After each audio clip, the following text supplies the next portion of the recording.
Really Charlie Porches vibes, blending tight, chilling at Honeydew, where coffee meets delight. Yeah, yeah, yeah, yeah. Yeah, yeah, yeah, yeah. Tune in live every Wednesday at 10. Bring a family member or friend. Yeah, yeah. A couple of weeks ago with these guys, I didn't know. Walter knows them. What's going on, everyone? Hey, listen, I don't know. I'm going to pay this guy some big money if he hits. Yeah, I'm telling you, man. Can you believe it? Don't you know the salary here is pretty tough? Walter needs. And now we got the Conn Man. I'm telling you, man. The Conn Man's in the house. Did I call you that?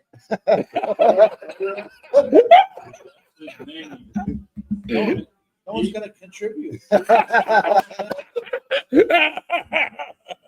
His mama called She knew it her. all good. Listen, everyone, we got the Conn Man. That's Michael right. Conceicao from Sports Corner Network. That's right. Podcast that's on every Friday on That's right. Facebook. Definitely doing some good things. Has a lot of guests coming on sports, talk about different things, That's right. and stories throughout the community, throughout the region, throughout the country. And now it's coming big time, man. He's going across the pond.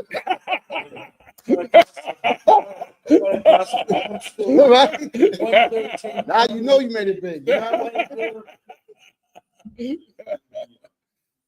know These curves, well, not these curves, these are brand new, but some of these tweets they talk about Michael Conceicao. Hey. He's here. I'm glad that you're here. Welcome aboard. Don't mind that I put you in between two bookends. Welcome to our 2-hour comedy show. You got sharp elbows, so you got. I know. So, Mike, thanks for joining us. I know we all got a bunch of questions for you, but let's talk about your show, man. How long have you been doing it? Well, first of all, I want to thank you guys for inviting me. It's an honor and a privilege, number one. I guess I started doing my show at the beginning when the COVID began, and I had really nothing to do, and I was looking through Facebook, and I saw a show called All Ball Chicago with a guy by the name of Robert Bobby Reed, and I was trying to get on the show, and I guess I was harassing him so much that he invited me, and I went on the show, and then kind of the rest is history. And I've been doing Sports Network for about 4.5 years now, and I totally enjoy it, and it's fun. It's Bobby Reed, great guy for social media. He talks a lot of Chicago basketball. Love listening to him. A couple of times we did a couple of shows, all three of us. And, Yes. Thanks to you that I keep following him. He definitely, I don't know if Motown will sign him, but he's singing all over it. He is. He definitely is.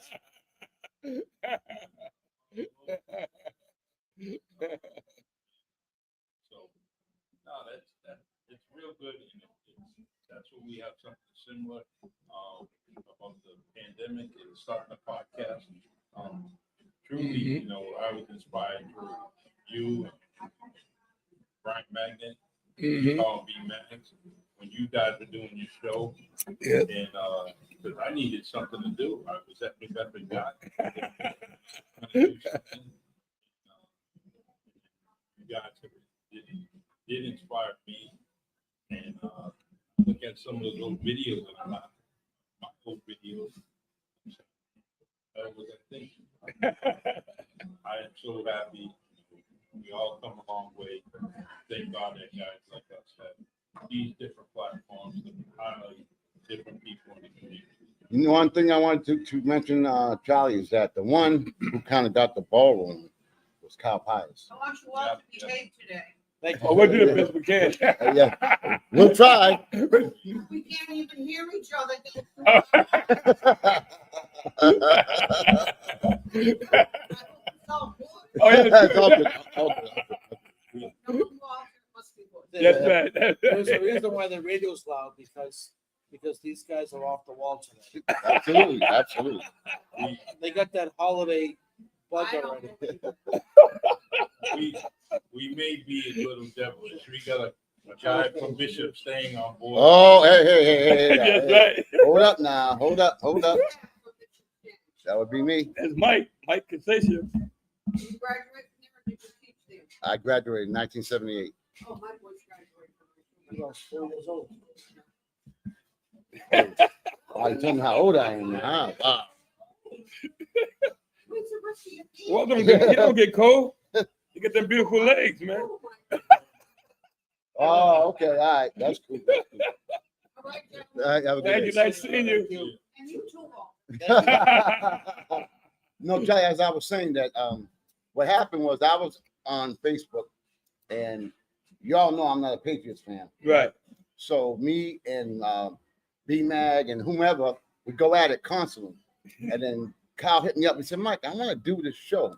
I want to call it the Great Sports Debate. And I need someone for you to debate with. And the Wow. first person that came up was B-Max. Yeah. And then that's how it all started down at the Kilburn. And you know, It's amazing how you click of who you can get. You know, and B-Max, you see on their show, and straight to the point, that's when people on radio, how they go at it every Thursday. How they added, and they added another twist to it. They put Kevin Rudolph on it. yeah. Now, yeah, people don't realize that the hosts bring the show up, you know, Right. because they debate. There's no sugarcoating it. They're gonna call a spade, and I like how they go at it. You know, they have two Cowboy fans. They have That's right. Detroit Lions and the Vikings. So there's no luck there. They're gonna always go at it. Yeah. But they all have the love of sports, football, basketball.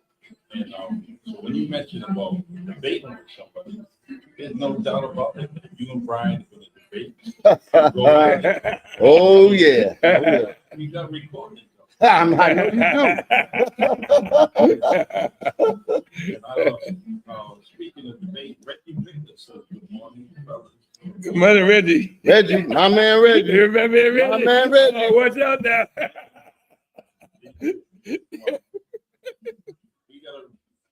I want everybody to understand that Michael Conceicao still has an Obama phone.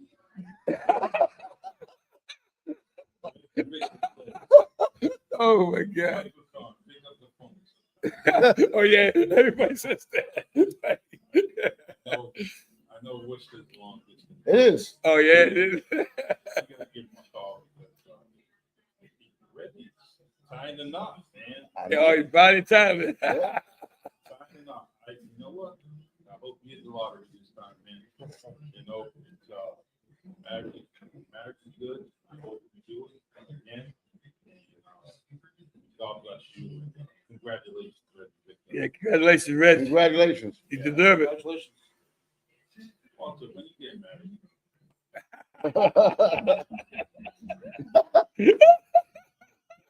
send you the bridal book.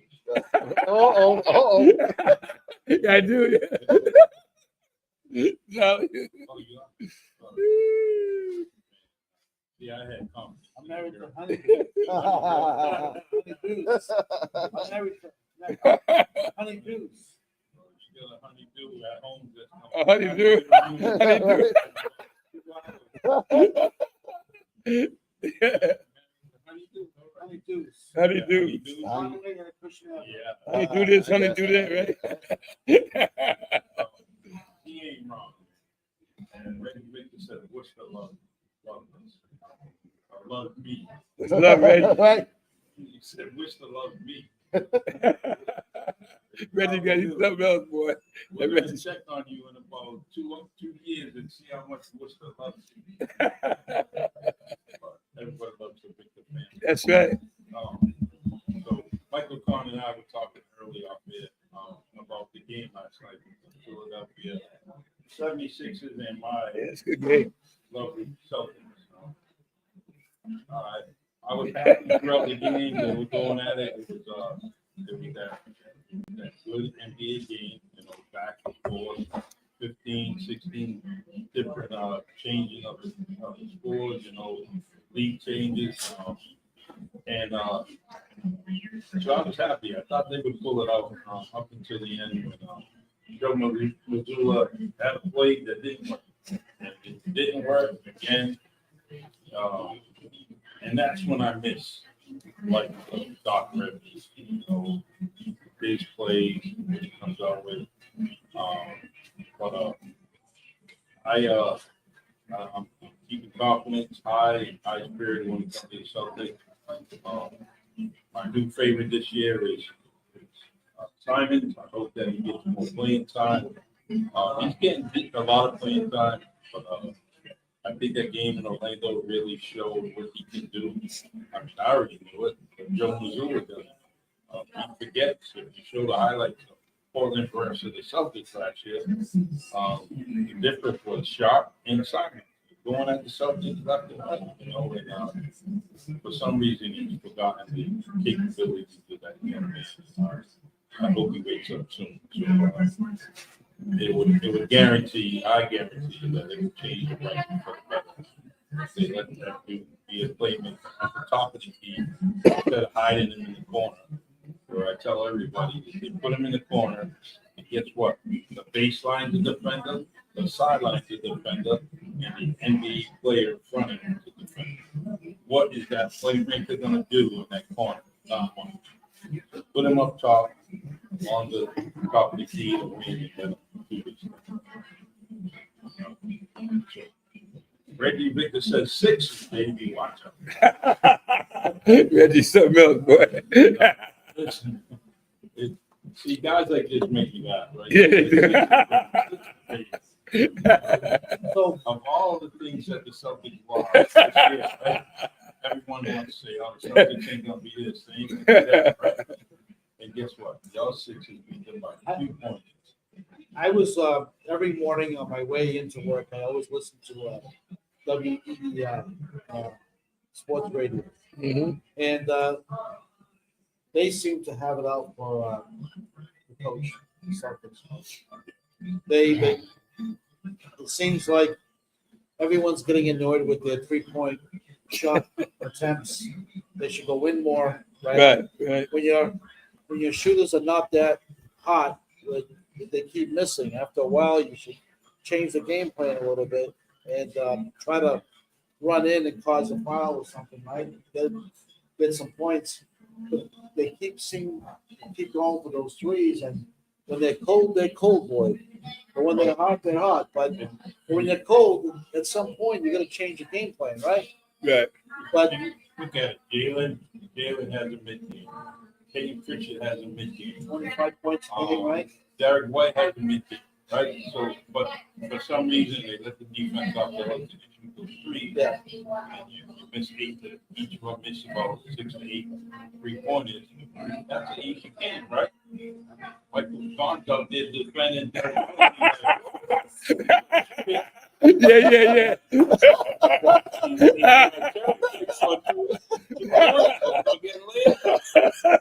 I think what we had was no, go ahead. No, I'm good. Go ahead. I interrupted you. I'm sorry.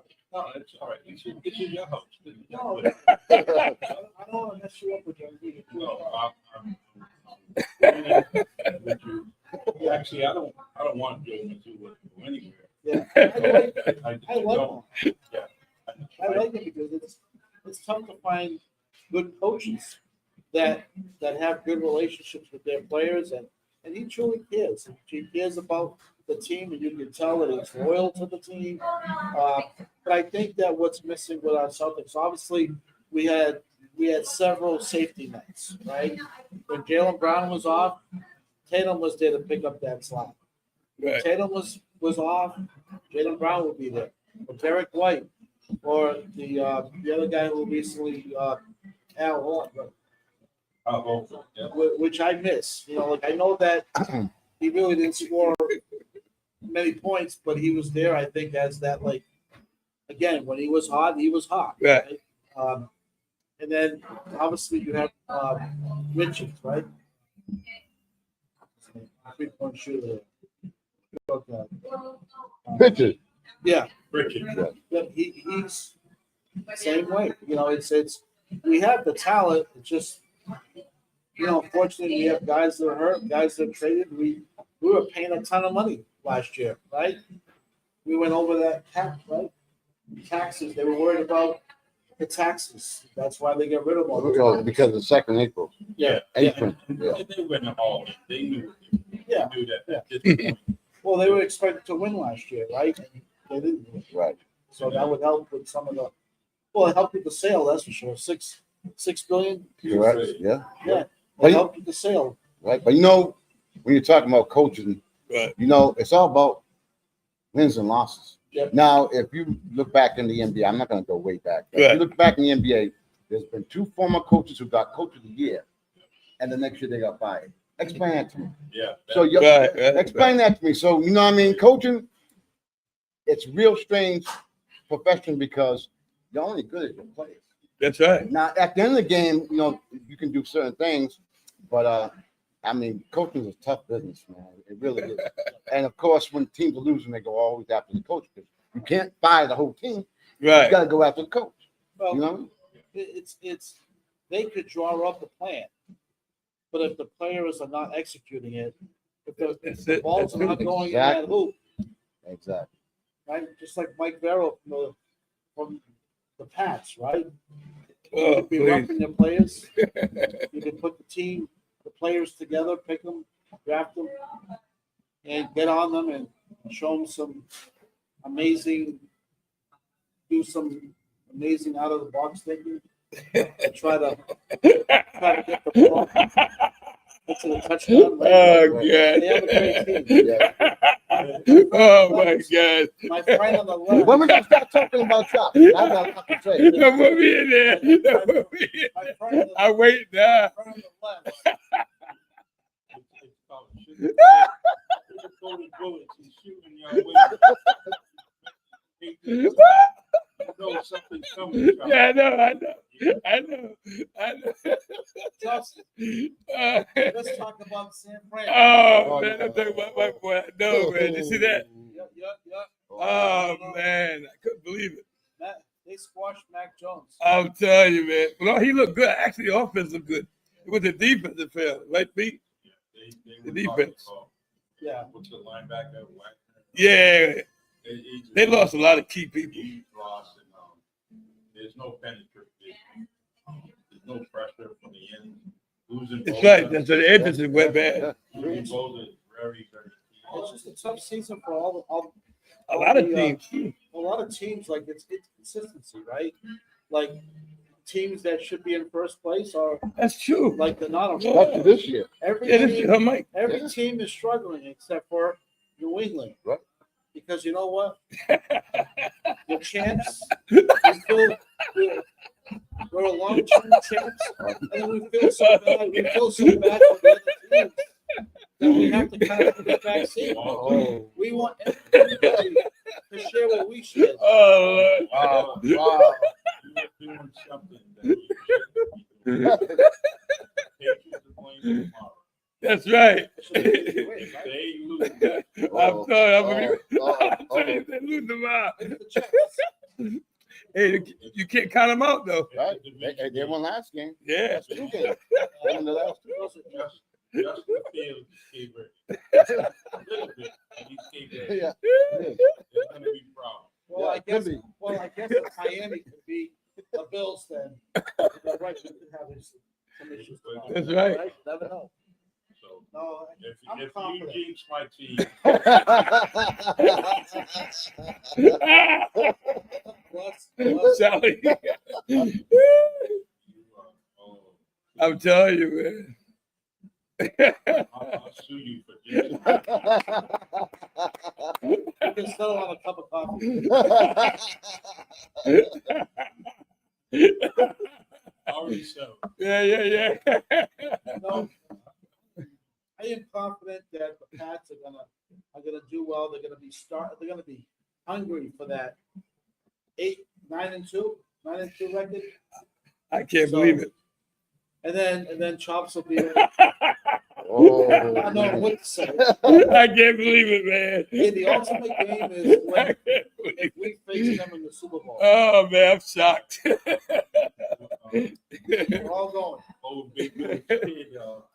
Butchie types of it, talking about Oh yeah, Butch. the Pats. And you know what?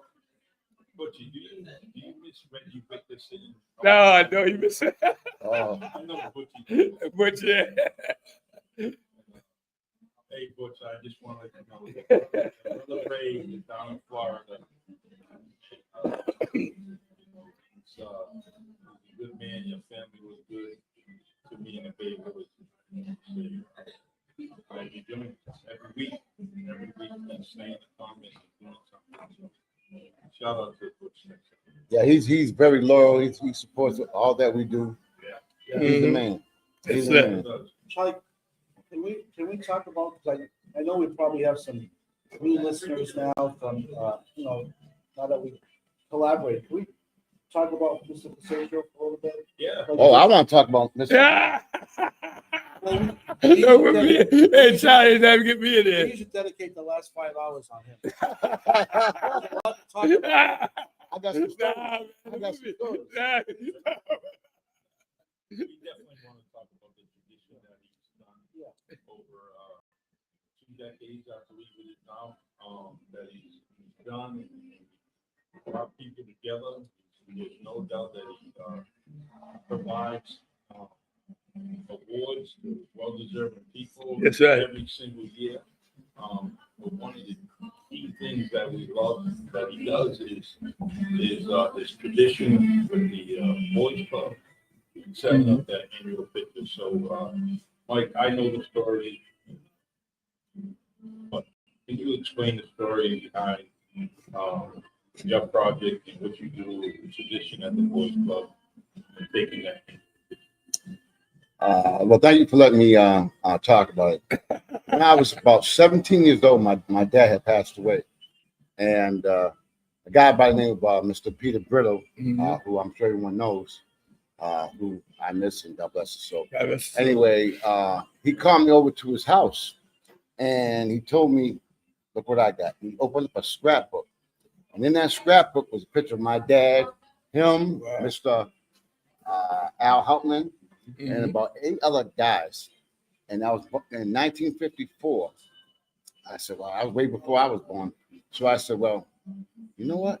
I'm going to try to do something like that because, it's a memory. Right. So I went and contacted Robbie Mendes at the Boys and Girls Club, the executive director. I said, Rob, can I take a picture with my boys? 1 year. Anyway, it's turned out now to year number 41. This coming Thanksgiving Eve will be year number 41. Wow. I've given out over 450 recognition Wow. awards, and it's a tribute to my dad. And a lot of people say, why they call himself the Conn Man? Why do you always say the Conn Man in the third person? I'm gonna tell you guys why. First of all, my dad was a boxing enthusiast. He was a trivia king, and he used to have a book, and he would recite the whole 50 middleweight champions in reverse order. In that order. Anybody who knows my dad will tell you. But anyway, so when he decided, in remembrance of him, I decided that it was something that I really wanted to do. And, I don't know, it's something that I look forward to because I think it's important to recognize others, especially those that don't really want it and don't really look for it. And it's my way of giving thanks to so many, you know what I mean? Right. And it's a great thing. Oh, getting back to the story. So he had the scrapbook, and then I happened to look at it, and I went to Robbie. Robbie said, okay, so we're doing 1 year. And then we did it Me and number 41 coming up, and Wow. I hope everyone can come and check it out this Thanksgiving Eve. Wow. To me, I get more pleasure than they probably do. You know what I mean? Wow. It's something I've been doing like for being on 41. I enjoy doing it, and there's so many people that I like to I have recognized. And Charlie, I recognize you, and then I got to talk about my guy. Chops Turner. Give me a minute. I want to tell you how I ended up meeting with Chops. It's a good story. Charlie, you know me. Back in the day, I used to frequent the establishments That's right. and have a good time. Anyway, someone told me there's this guy at the bomb shelter. His name is Chops Turner. I said, who? I said, what? I said, I ain't doing nothing. So I go down in front of the bomb shelter. Right, true story. I go in front of the bomb shelter, and I hear this voice. The DJ. And now, people who don't know, the bomb shelter is about 6 That's feet. right. I go in and I see. I was like, I've never seen anyone local talent like that. I mean, in person. Right. And his voice is. Him and Mr. Green just turned it out. And then anyway, when I want to go a little bit further, once I got to know Chops, because his personality. I worked at the prison for 30 years. That's right. And for 25 years, I would bring outside teams in. Right. You name them, they came up and played in my prison. Right. And on Black History Month, I would bring people in and all that. That's right. I had Reggie Lewis's wife. I've had Robbie Mendes. I've had a lot of people. I went and asked Chops. I said, Chops, would you mind coming and play at the prison? Right. Thinking, knowing that he was going to say no. And he said yes. Oh yeah. And he came, he came and put on a show for about 2 hours. And for those 2 hours, it was like, enough said. So that's the type of friendship that we have. That's right. Right, started from that, and I have nothing but praise and thanks from my man Chops, because he's the best. It's amazing that you tell that story, but that's a story that repeated over and over. A lot of you. Oh wow! What was up, man? What was up? I remember not getting it. It's repeated. It's a genuine way that you express it. That's right. That's true. He's right. Come back, Charlie. No, Yeah, good. That was good. Oh yeah. I like joking around, but this is when the community and family and friends talk about Chops Turner, it's a sincere way, sincere expression, just like Michael Conceicao said, about Chops and what he does, and he's willing to help out, willing to participate. That's what he does. And so when I say it's on repeat, not saying Mike Conn repeat, it's a repeated recognition of Chops Turner and his sincerity of the community and what he does. So that's what I mean. On that note, listen, another thing is Michael Conceicao mentioned about his service at the jail and prison system in 30 years. But there's also something also magnificent about him. Is in that 30 years, he didn't miss work. He came in every day. Came to work, proven attendance record. Honestly, there. And that's from his colleagues. Say that Michael came to work every day, looking to work, and almost like perfect attendance, right? Yeah, I got 2 years. Wow. So this is it's dedicated to, and anyone that's worked in any kind of civil service Right. knows that when it comes to staffing, 1 or 2 people miss it, it really puts a snag in a lot of things. Right. You want to say, oh, just get someone for overtime. But guess what? Supervisors don't always want to deal with that. They just want to make sure that the crew's there and say, hey, I'm all set. Mm-hmm. So Michael definitely there for the Commonwealth of Massachusetts, being there, and also being there for people that are inside, that may express them to be for whatever, they build a rapport, like they build a rapport with them, and they want to count on the people that they can count on, especially doing something that's hard time. So it's good to have somebody, a CEO on the other side that you can talk to, You never know what they're going through. They write books and stories about prison life. Mhm. Guess what? Mike was in there for 30 years. Wow. Write his own book. So I want to commend you for your career. Yeah. Definitely plus. And that, earlier I said 20 plus years. It's been 40 years that he's been doing this tradition with the Boy Scouts. And now that I think of it, go back 40 years, minus in my life, yeah, it has been that long. You know, it has Yeah. been. Hmm. And but you thinking that 40 years, then some about the renovations, the market playground, right? Different things, how the courts were moved, set up, and it's just amazing. I wouldn't trade that park for anything. If something had to stay in New Bedford, I would like that park to stay. It means so much to me, and you, Mr. Brito, and all the different people that came out, helped out, and gave us something to look at, something to do. Because when you look back, Mike, you know, for Mr. Brito, maybe Mr. Costa, but nobody was putting on the level of Mr. Brito, right? Wow. Hmm. Peter was a mainstay for the community, and especially Monty Park. And us as growing up, we looked up to him, and he's the one that established having the shootouts at Monty's playground. Do you know what I mean? And what he did for not only me and other individuals, I'll give you a quick little story. Now, I've never been on a plane, never. So I can't remember the exact year, but you know, Peter and Avis, his wife, would go all over different countries and all that. And he came back and he talked to me. He said, Mike, I spoke with the president of Anguilla, and I want to bring a team from New Bedford to Anguilla. Wow. I had about 35 cents in my pocket. I can't go to the West Ham.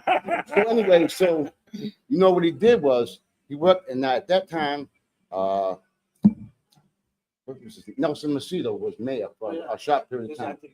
Well, him and Nelson Macedo worked on, I don't know all the details, but they got it to where we could all go there. There was Wow. like 18, maybe 18 or more of us could go to Anguilla and back Wow. for $200. Wow. And we played against the national team. I had Dave Lady, they were crazy. Wow.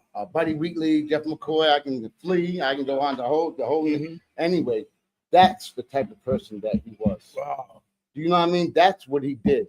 You know, when we were at the shootouts, and you know, we might have went and had a few adult beverages afterwards, he'd be at that park 6 o'clock in the morning with his broom, and he'd clean his broom. Wow. And I'm telling you right now, there's never been a man that I know in my life that has been the way that he has, and the standard that he set for all of us. Wow. And it was my pleasure, along with Eric and Mike Grant, to put his name on that Monty Park court.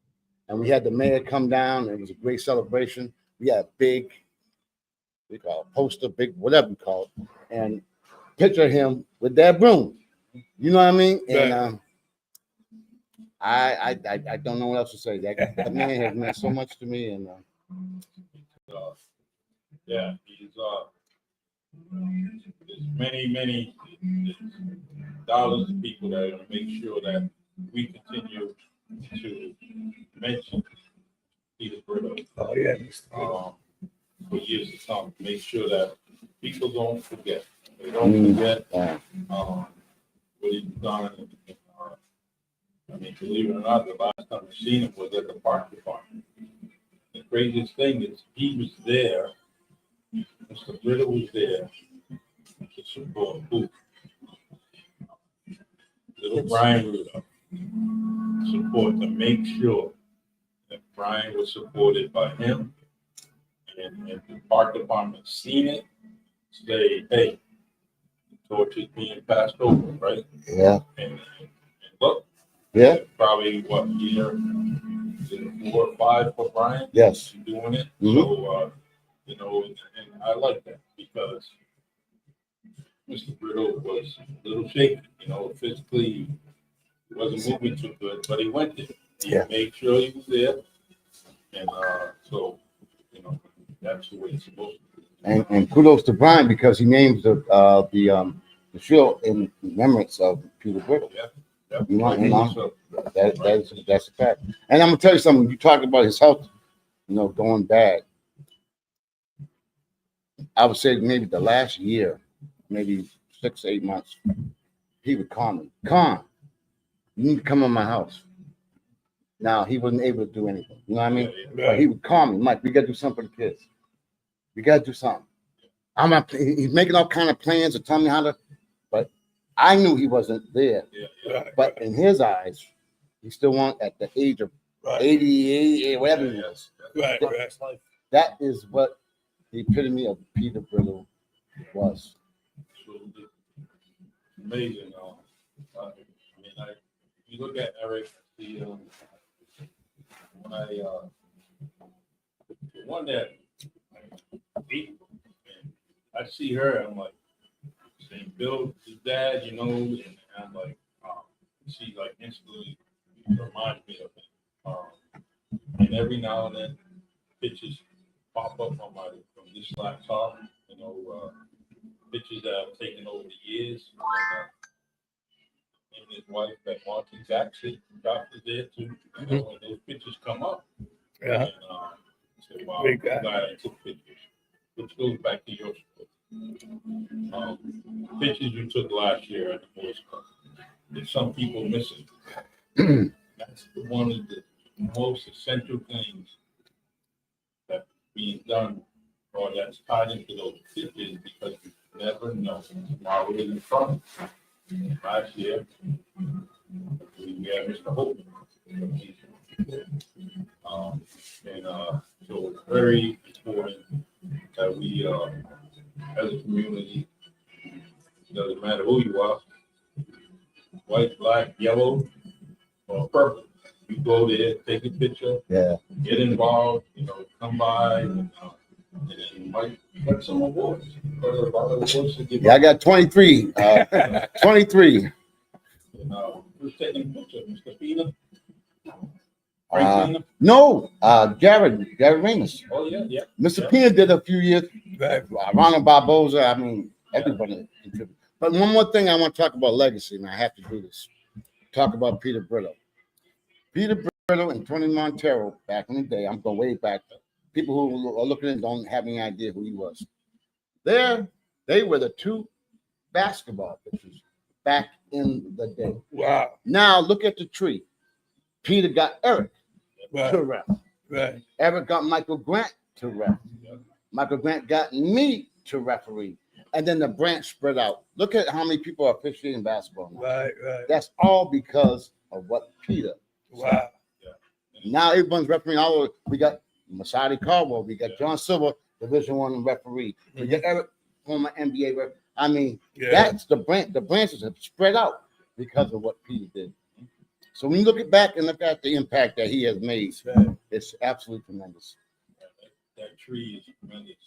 The branches, the inspiration that you've done for so many people, both male and females that are doing things with tying into basketball. That referee tree is amazing. It's amazing. Yeah. You kind of look at it.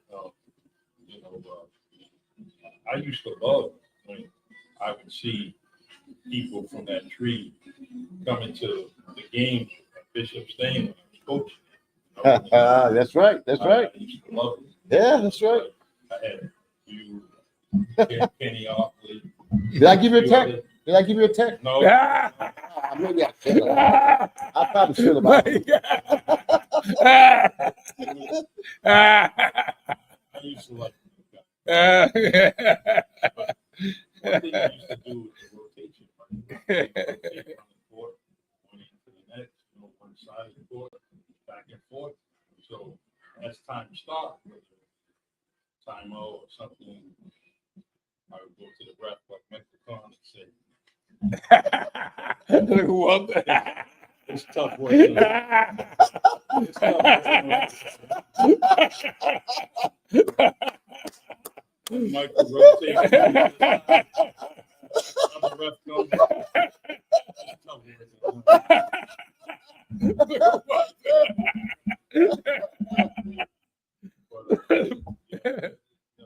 referees in this community. Me and my cousin Bobby, we were talking about basketball, and one thing we talked about, why is the city of New Bedford hosting an AA tournament like they do in Franklin? We have, if you're looking at just in the area, West End area, you have the Boy Scout, high school, kids. We have 3 tremendous gyms in the area. Why can't we host a tournament in this area? There's a lot of AA teams, but they're going everywhere. They're sending money in all districts. Right. And they can have it. Maybe ASAP, Louis George, Eric Baptiste, Antoine Murphy. Maybe those guys can get together. Now they host the tournament here. It would be fabulous. I mean, It can be done. and it's if you have game 1 at Keith Middle School, game 1 there. Game 2 is going to be across the street. Right. With the high school. Or even if it's like semifinals and the championship game would be at the high school, right? You can do it. It Right. can be easily done. I wish that we could do that and bring some more things. There's always talking about doing things for the community.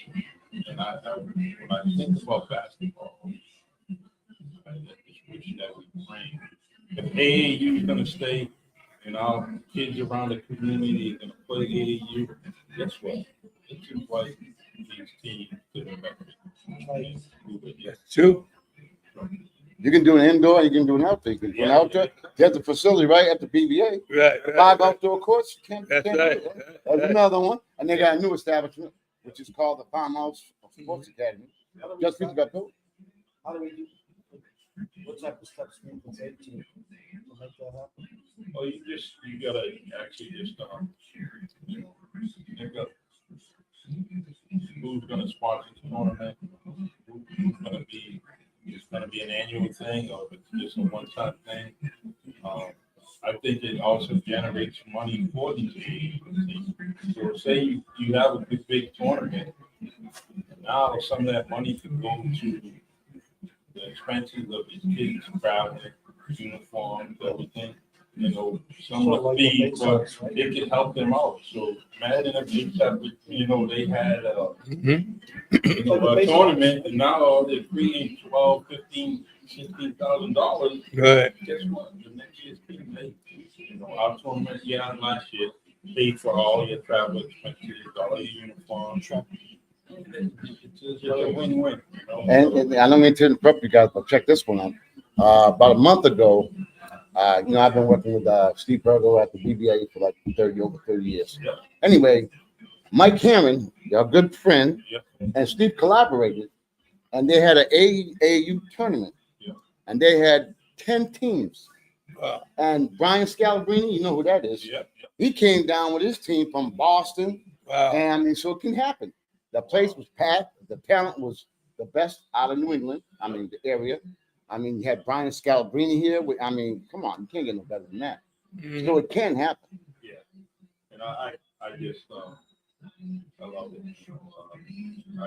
It can happen. I know it can happen. It's more than enough people in the community. Absolutely. It gets organized. Gerald Walker says facts about Mr. Brill one at a time.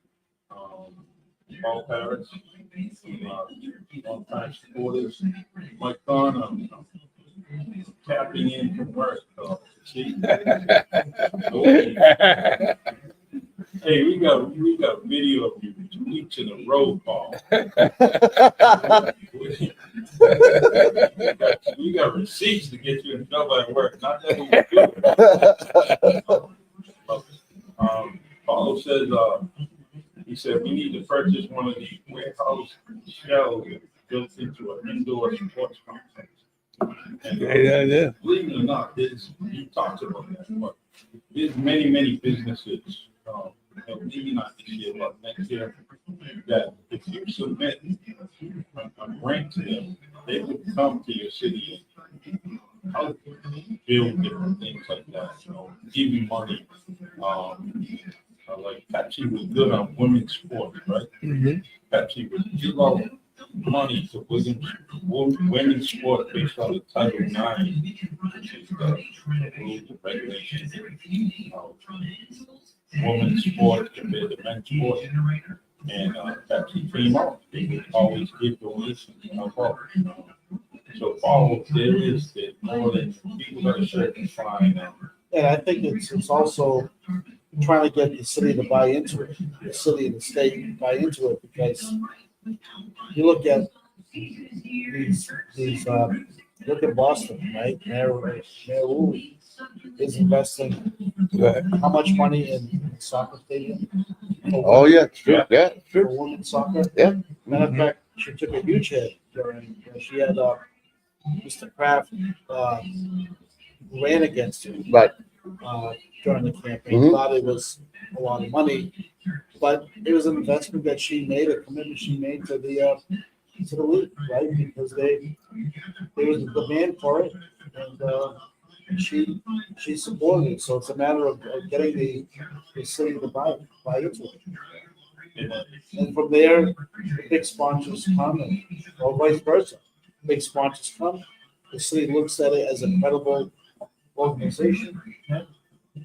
She's, Mr. Kraft had to say after the primaries, guess what, Josh, he said, I'm out. I'm out. I'm out.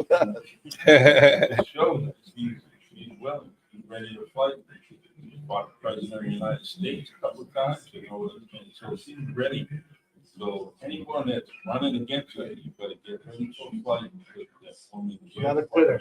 No, and a dedicated worker, I understand, that she's truly tries to out with, community, city employees in Boston, very, Most well important, liked. immigrant, right? Yeah. That came into this country, and look at her. She's the mayor of one of the biggest cities in the country. It's, good. I truly like that. We all have immigrant parents, more or less. Been around immigrant people, and we know how essential they are. This community, never mind, how they are essential all across the country. And our cities are made up of immigrant communities, so. Paul Paris's softball fields at the airport in Raleigh host tournaments every weekend from May to September, and all the hotels and food spots and supermarkets, which is so true. When you bring something in there with hundreds of thousands of people, guess what? The area businesses like Honeydew. Speaking of Honeydew, this is Honeydew, Route 18, 113 Conway Street, Bedford, Mass. Please come on in. Come on down and they put Jack and Coke. I mean, they Yeah.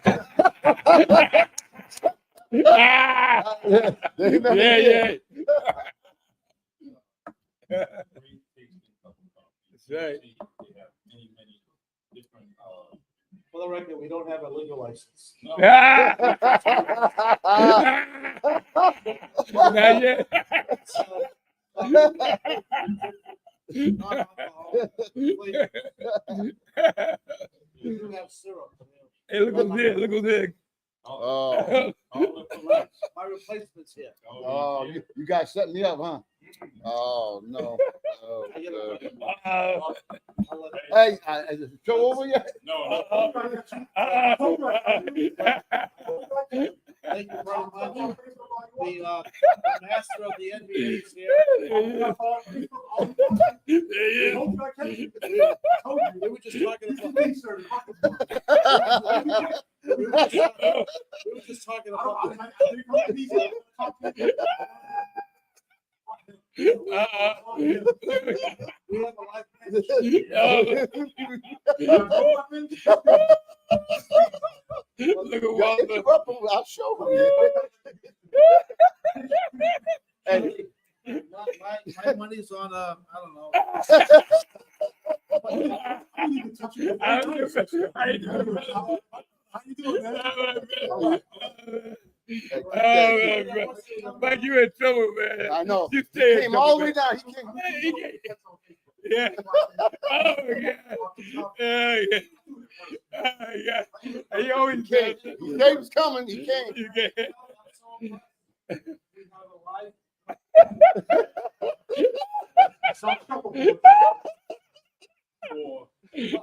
We mentioned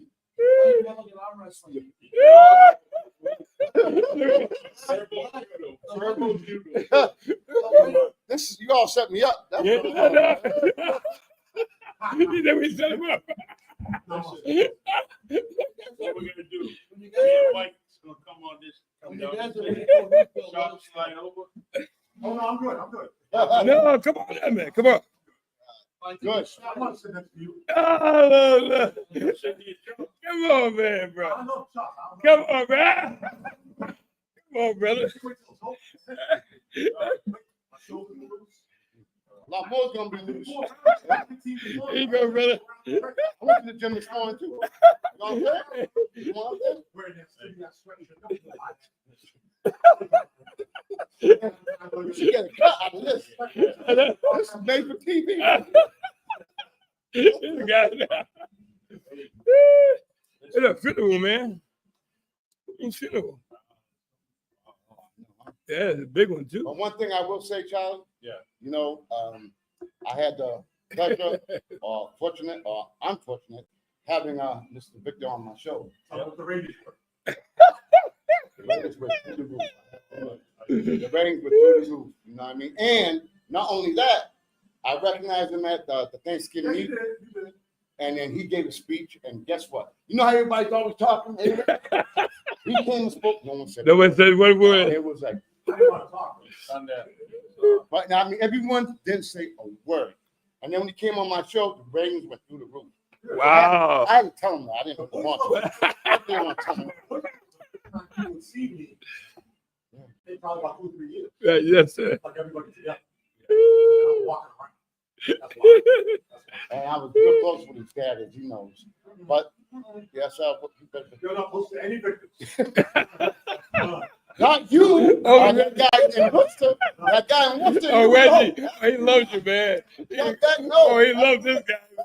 Oh, my God. But you know what? This guy really wasn't supposed to be with us. Right. So I'm thankful that he's here. So Wow. I'll deal with him anytime he wants to go. Right. He's here. Right. Y'all not invited. Yeah. Then Tyler, Yes.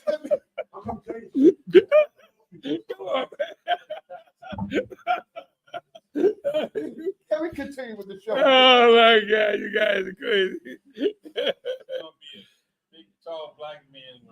Kids out there like, Nate Vic's gonna be in the corner. I want to put up. Yeah. He does come faithfully, and I appreciate it. I'm not helping you on this. The only time I missed it when I wasn't helping. Nathan Victor in that. Don't say my name. You know, I'm not coming back again. Yeah, go back in the wall. It set you up, man. Come on, man. you got a black suitcase with the name Victor on it. Yeah. Oh, What you here for?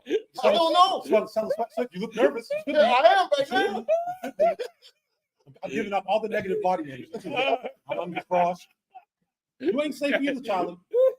You're not safe either. look at He's not. He's not. Charlie. He's not. Look at You're the one Charlie. that's safe, brother. Oh, You're thank the you, one man. that's safe. Thank you. Security. I got security at Thanksgiving Eve. I got security. Who's your security? I David got Ray, drones. I get drones. Oh, God. Jared Ramos's drones to take the pictures. You guys. First of all, I'm glad you did right. Talking tough to me on Facebook don't work, Charlie. What are you talking about? Not you, him. Threatening me on the inbox. soon as I saw his picture, I put my phone on. I said, "Oh, I'm going. I'm going immediately." I can jump to you and chop his phone. Chops didn't let that happen. Chops didn't let that happen. Chops is a man of God. God. I'm trying, man. I'm trying my best. You guys, Hey, Mike was on his phone. He's, oh my God. So Chops, I believe my that. phone. You can stop buying phones at Cumberland yeah. and at gas stations. Hey, Mike, you know what, Mike Conn? I got something for you, actually. I don't know. Give me some time. Give me some time. I'll find it. Oh, tell them about, because I told Charlie about when you and Mo were my players on the team that won the championship at UMass. But you didn't do it. You didn't even remember. I told him I I didn't even remember. But did we win on? Or did we? We blew everybody's doors open. Wow. Gotta be the coach. You know, that's the last year that my mother allowed me to play organized basketball. Really? Wow. Never played in high school. Never saw me in high school. No. Wow. I didn't play anything in high school. Nothing. answer the question. Was it coaching? All I remember is you would think that's 1986. All I remember is me and Mo on that team. I can't name anybody else. I'm not trying to be funny. I have a great long-term memory. I know I that. can't remember anybody on that team. I remember I brought the ball up, gave it to Mo. That's coaching. That was it. Mo would go from baseline to baseline. That's good coaching. And when Mo got double, Mo kicked it out, bang. And he did coach because he never took me and Mo out. But see, that's That's coaching. Great coach. Sounds like Coach Thibodeau. kind of like, yeah. We're 7-3 now, though. The Something. so this is what we're talking about. You know, having a podcast like this and having good people like this That's right. come on and talk. Whatever we're gonna talk, right? It's we get coffee from Welcome Me.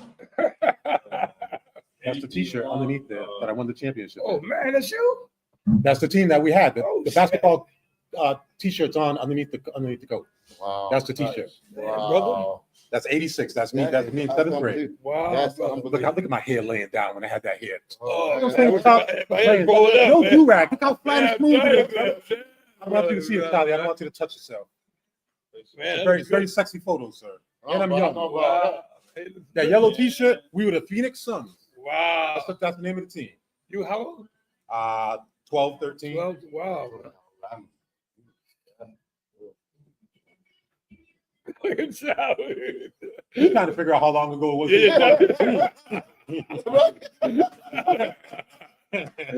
Oh, God, Charlie. Unloading trucks in Diane warehouse. Wow. Wow.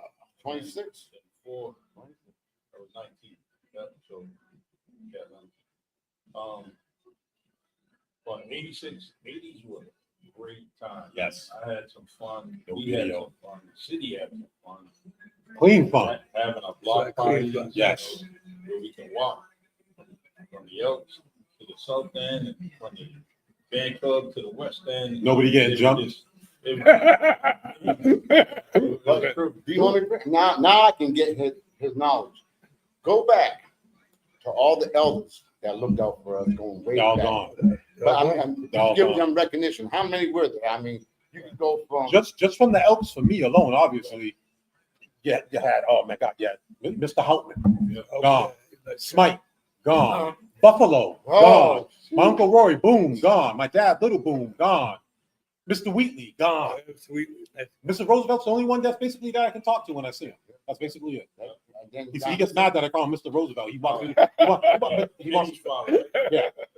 he wants me to call him Roosevelt. That'll never happen. Never. And then we got We taught. Yeah, I missed it. I'll get haunted. Manny Costin, Peter Brito, Mr. Hookshot. Paul, Double Decker, Bobby Grace, Russell Montana. I mean, the list goes. Oh, speaking of that, right? You just mentioned to me, Russell and my Uncle Bobby, right? Remember I forgot Bobby Shaw. all the teams that were CYO, right? Oh, And remember wow. when those two guys were coaching up there? Yeah. And the They teams won that everything. went up? I mean, there was, I remember, for one, it's Bobby Scroggins was on one of the teams, and then there was like Benny Hartley, all that crew. It was a bunch of Bobby Duarte played on that team, and it's crazy. Those are kids and guys that were playing all over the city, but these two coaches brought them in, had a tremendous. I think Tom played one. Those Reese, I think he played 1 year on that team, but it was amazing the turnout for the caliber of players that played for Our Lady of Assumption Church through that CYO. I mean, it was the thing to do. And they talk about it, the elders talk about how, there was more people sometimes at the CYO game than there was at the Community. And it was that's where you have to go. For one, to see those athletes, Keith Bradley athletes that maybe didn't get on the team. There's stories behind all that. It sure is. That could be another show. Politics. That could be another show. Controversial. So, it Could be. there's no doubt. If we talk about sports in this city, that would have to be laid out in segments. Right? Yeah. It couldn't be too much because just wouldn't have enough time to hear all the different stories. Johan. There's a free sport athlete that wants to tell me a story, Right. but we can never get together. And but the CYO is nice, and I'm wondering where are those plaques? Remember plaques? All on the wall. Yep. And No pictures, no Right. video. In the archives. yeah. But you know something too? I don't mean to interrupt. I don't care about him. But you know what? You recall, you might, the very first basketball show at Monty Park, 3 individuals ended up playing for Weatherways because they didn't go to the high school.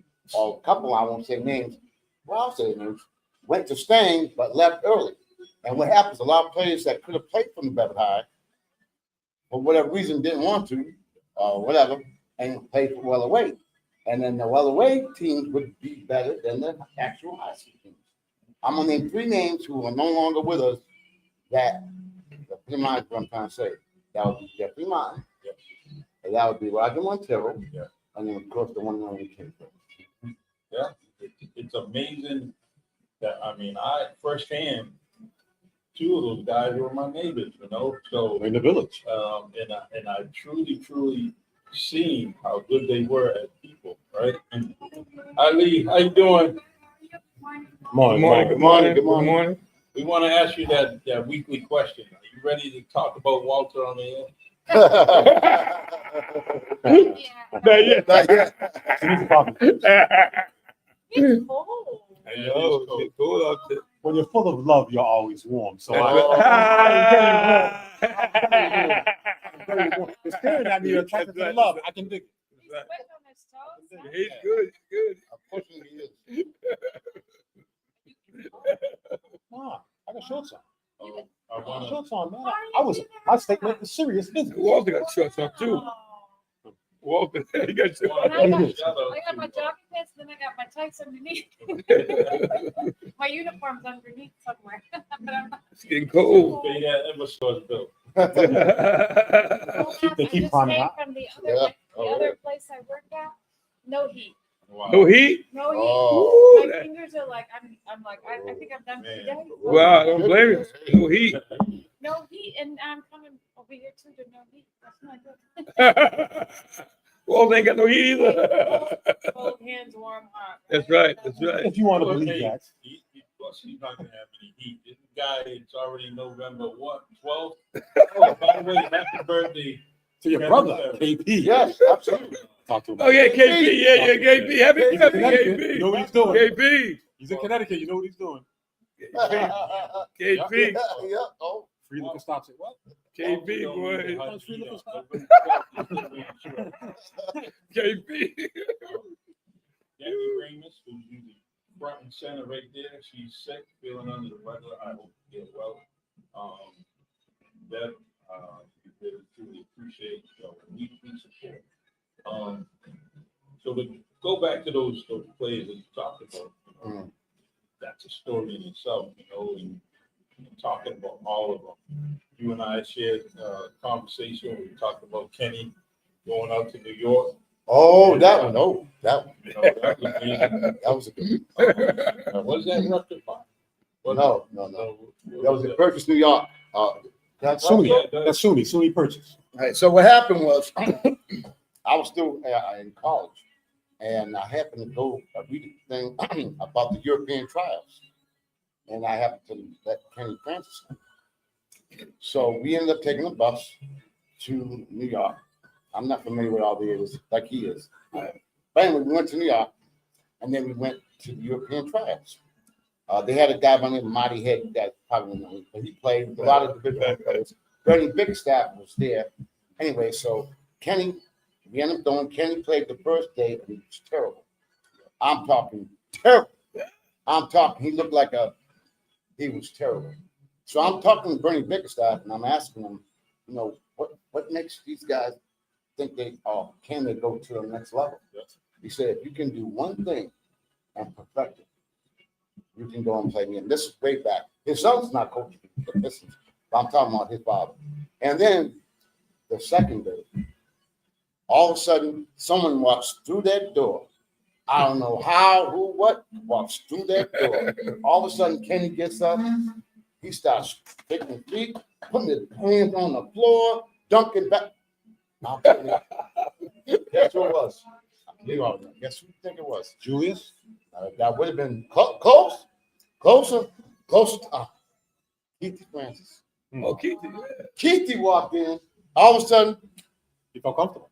he felt comfortable and he had something to prove. I felt comfortable. Because Keithy was always a celebrity. Kenny was always the guy. But this time he said, I'm going to show him. Anyway, Kenny ended up getting an offer to go play. One of them places, but I can't remember. But he ended up going to Atlanta. Then he ended up playing overseas. And then that same year was a guy by the name of Jimmy Mercer who went to Derby. He was at that same trial. He got offered by France, but he turned it down and said, I'm making my money working from up there. And that's why he was. But that New York story with Kenny was incredible. You know what I mean?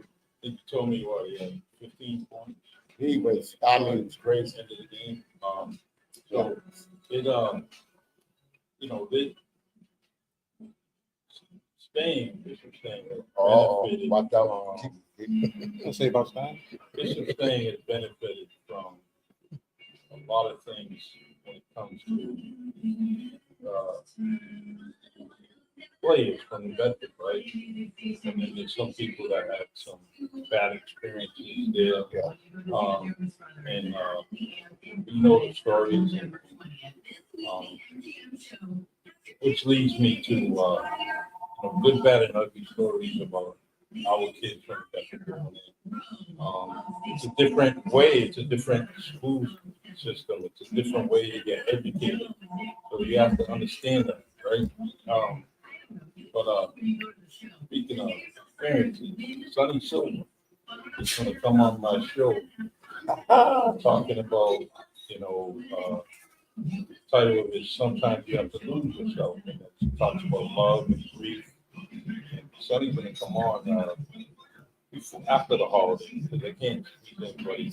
And I got too many different things. But we're going to have him talking about different things that he's done. And now, and look at the loss that he has suffered as a sibling, a child. Yvonne's birthday this week, Mrs. Holtman. He's the only boy, right? Yeah. Only boy. His father said, well, I'm going to make somebody like me, I'm going to make it a son. Right? Exactly. Yep. So, but I just want to let you know, he already told me that he would do it. He was going to set it up. It'd be a great guy. Yeah. So, and do you know, is people that caught passage from Doug Flutie were Michael Grant. And, you know anybody else? I caught one. Yeah, Chop's turn. Really? You got you. Oh, I was there. You hooked me up, man. You hooked me up. You hooked me up. You don't got no memory. You got I know. Man. Mike, you hooked me up. Hey, Man. handshake. Mike hooked me up. Man. Mike, you hooked me up. I was there. Mike he hooked me up. That's You hooked me up, man. Doug Flutie, man. I never knew he was that small. Oh, he's tight. 5'9". Hey, he Oh, is God, very God. small. I couldn't Hey, but you believe. caught that pass though, like, you Oh, know. yeah, yes, sir, yes, sir. Thanks to you. Thank you, Mike. You hooked me up, man. Yeah, it's crazy. I still trying to order that Michael Grant jersey from Boston College. Oh, And, I can't wait to wear it on the podcast. that would be cool. That'd be cool. Show 'em. He was on my show about a month ago. That's my man.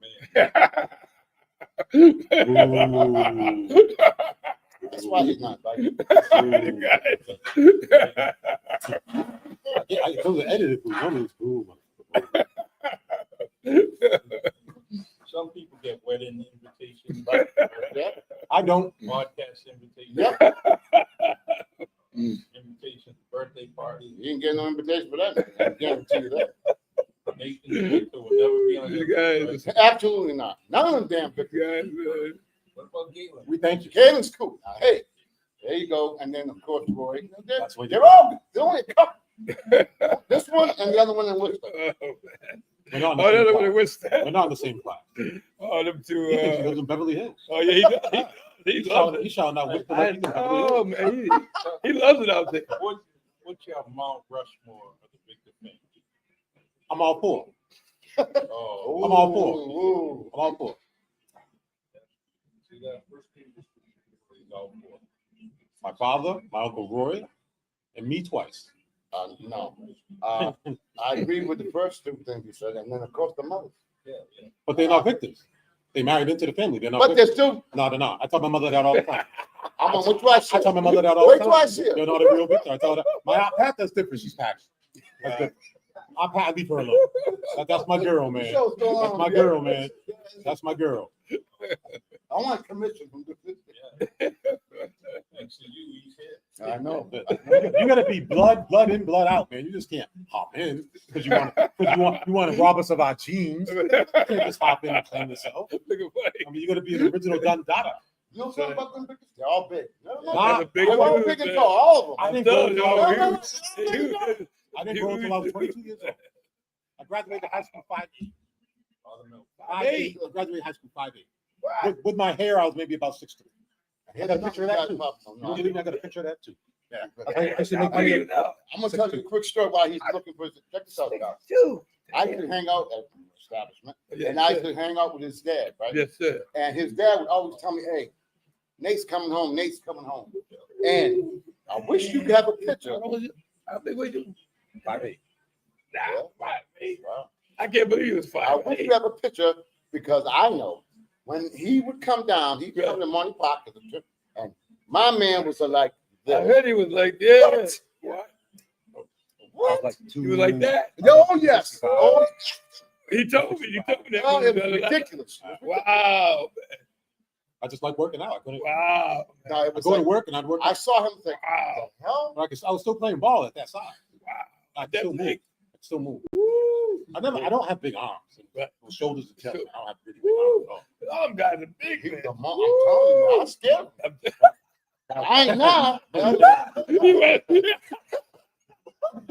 It took me dying a couple of times. To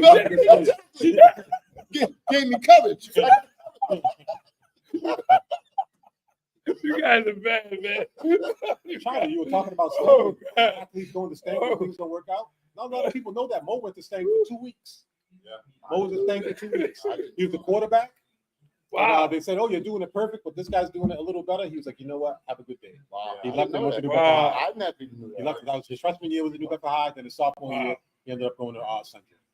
Wow. I mean, I love the school. I coached there 3 years. It was tremendous. You know, the downfall of coaching there was referees like Michael Conceicao. Well, he's not certified. Like, Actually, He's not certified. Where am I? He has a jersey, no patch. you guys, You got Cub Scout patches on. You got Boy Scout stuff on. you guys are bad, man. The fire building badge. Friendship You rings. guys are bad, man. Oh, I never lost the game when he was there. You like the NBA refs now?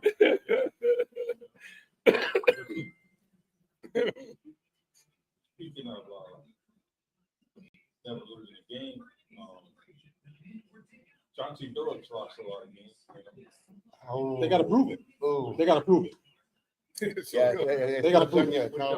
What's your feeling on My feeling on that is you got all these mob people involved and all these other higher up people. Only picture you're seeing is Chauncey. That's right. Chauncey ain't running the show. That's right. Chauncey's not making them tables see through and microphones and all that other type of stuff. Chauncey's not doing that. He basically was paid to be a guest. Chauncey brought people there. Right. That's what Chauncey did. He's not the only one that did that. That's right. He's not the only NBA player that did it, or NFL player that did it. And a lot of them dudes don't even know they're doing it. Like, hey, come down, sign some autographs or whatever. Just sit at the table. You don't got to do anything. All your chips are paid for. All that stuff's gonna go. Is he 100% innocent? I don't think so. But he's the face of the case, which is not right. Yes. It's not right. It's not a Gambino. He's not a VC. He's not none of them folks. Right. oh, by the way, Gerald Walker says, I see my man Nate pulled up. That's my old neighbor right there, man. My man Manu. Speaking of ball players, I love him. Yeah, they did him wrong too. Wow. Yeah. Dude was 6'4" at like 14 years old. Woo. Man. Monty Park. Hustle. 6'4". Monty Park. Damn. Wasn't afraid of nothing. Woo. Nah. My old 6'4". neighbor, man. Wow. Him and John Kidd. I bring up Chauncey Billups only because he's one of those great point guards that I love watching, you know. And whether he was with the Celtics or not, you know, I just love watching him. Michael Conceicao. Oh, what's up? Shut me up again. Is that you up again? Don't ask him anything intelligent. I did it again. One that told me your favorite point guard was Isaiah. Absolutely. Without a doubt. Oh, yeah, he was bad. Without a doubt. Oh, yeah. Detroit, Isaiah Thomas. How you doing? The only team he played for. Or Chauncey Billups. Which one would you take? That's no brainer. Okay. No brainer. But one thing I do, since Somebody with no we're brain. talking about, and we got Mike. I just lost one of my favorite point guards yesterday. I'm going to talk about that. So, you know, one of the best New York Knicks to ever come out of New York, playing for the Knicks, passed away. My man Sugar. Yeah. And what are your thoughts about how he played? When I was a kid, Right. I could only read about it because we lived here. Right. So unless Right. they were playing the Celtics, I wouldn't see them. So I had Basketball Digest, USA Today. Yep. I was able to read all that. Yep. But about, I'd say about 25 years later, obviously I started living in the area of New York City. Right. And I was in charge of, me and my man Charlie Lewis were in charge of transferring NBA's library from tapes to digital server. Wow. So I could watch any game I ever wanted to watch Wow, man. in real time. And I had to play it in real time because the server wouldn't take it. You just had to play it out. You press play and you would record it on the server. This is 1990, 98, 99. So the technology of like really recording things digitally really quick didn't exist. So I would just hit play and I would sit there for the 2 hours and watch these games. Wow. Get paid for it. Wow. Get paid for it. Get paid for it. Man. So then, at that time, Wow. because I'm so close to Mount Vernon where I was at, where I worked, Mount Vernon was I'm only brother, maybe, yeah. only maybe about 25 minutes away from that part of Connecticut where I was at. I'm doing the Gus Williams game, right? Wait a When minute. he's with the Sonics, right? Yeah. So he's playing, and I'm like, I don't look that big, man. They don't look that tall because I'm watching him stand next to people like Isaiah and stuff like that. I'm like, Isaiah's height's a lie. He's like 5'11", 6 feet. I stood next to Isaiah working 30 Rock. So I'm like, I know he's not 6 feet. No, he's I'm not. watching the game and I'm like, wow. This girl comes into the room. She goes, oh, you know my cousin? Your cousin? Who are you talking about? She's like, oh, you know Gus. I'm like, where are you from? She's like, oh, I'm from Mount Vernon, blah, blah, blah, blah. She's talking. She's like, oh, he comes around every summertime and does a camp and helps out kids. And what's his name that played for Providence? Not Rodney McCray. What the hell's his name? I forgot his name. The dude played for Providence. And he was out there too. And I went out there and I'm looking. Thomas. Yes. So I'm looking around and I'm looking looking around, and I'm, and at this time, like you said, I'm like 260, so I'm looking around, can't find him. I turn around, the dude's right behind me, and he's got the sunroof because all the stuff is gone. The sunroof's up, and I just look at him. He's like, "How you doing, brother?" I said, "My man." I said, "I don't even know what to say. You know who I am?" I said, "I know exactly who you are, man." He didn't have the chops or nothing. Right. He had the Wayback Machine. Way back. And I said, "Listen, man." I said, and I said, when I saw you dunk, I couldn't believe it. I said, "You dunked in traffic." I couldn't believe it. Yo, he still looked good. He was still great at that time. I was 30, so he was probably about, I don't know, about maybe 48 at that time. He was still in great shape. But to see him personally like that, to see him in the Reader's Digest and stuff like that, I didn't get an autograph. I didn't do anything like that, man. I got to shake his hand. That was more important. That was real cool. Yeah, but Michael Ray. If I would have been able to met Sugar, I probably would have had a heart problem way back then. Way back then. Man. Listen, man. He was special. He got drafted ahead of Larry Bird. Wow. He was drafted ahead of Larry Bird. Wow. Okay. He was like that. And Larry Bird even said, outside of Magic, that was the best dude he's seen play. Wow. 6'4", 6'5", Wow. penetrate, go to the cup. And Isaiah said that's the only guy he feared outside of Magic too. I believe. Wow. I believe. He said he tried to embarrass you, is what he said. Yeah. And he talked to you the whole game. And then he lost another one. Lenny. Oh, let him up. Yeah, I just saw that. Lenny Wow. I remember. Well, I was a little younger. I remember when we played at Providence. Wow. Was he there with John Thompson too? Yeah, yes, that's yeah. it. Yeah. And then he went on to have a great career. Wow. Was all-time leading score coach with wins, and then he passed away. Came back to the area a lot too and never said anything. Him and the dude from LTD, Jeffrey Osborne. Yeah. Always in problems. Wow. In the 80s, they were always there. Yeah. My father used to come home, know who I saw today, baby? Nah, I don't really care. Right? I can't. I'm all ears. All ears. Also, Jeffrey, baby. Yeah, Jeff, yeah. You ever hear the story about Magic Johnson and Flea? No. Ever hear that one? Yeah. Flea used to go play in California. He would go out there to go play in California. I remember that. He was playing to UCLA run.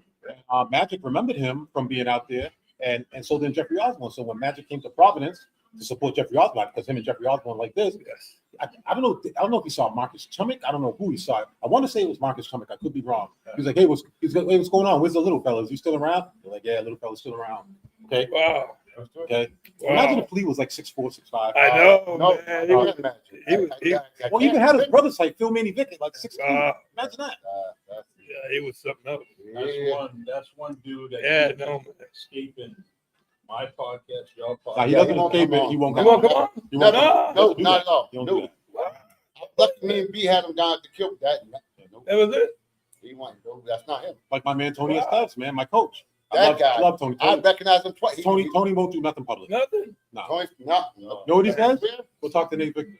Yeah, That's yeah. what he tells him. That's it. John Ramis has been trying to do something with him forever. He's like, go call Nate Victor. Wow, Nate Victor. man. Why are you his favorite? I'm like, listen, man, I'm one of the first people that he ever had.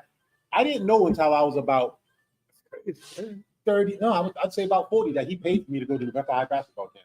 Both my parents had jobs. My parents owned 2 homes. Wait, why are you paying for me to go? He's like, oh, I got a group rate for the whole team to go. I said, yeah, but only 2 of us went. He was like, well, it's their loss. How many Wow. years he been coaching?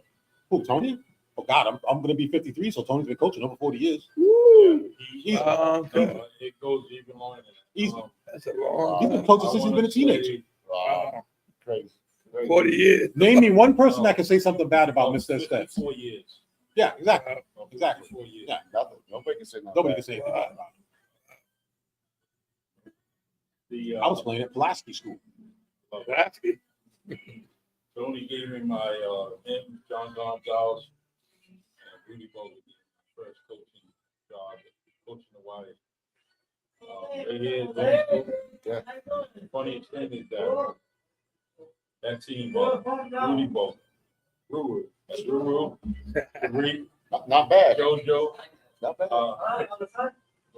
Benji Andrews,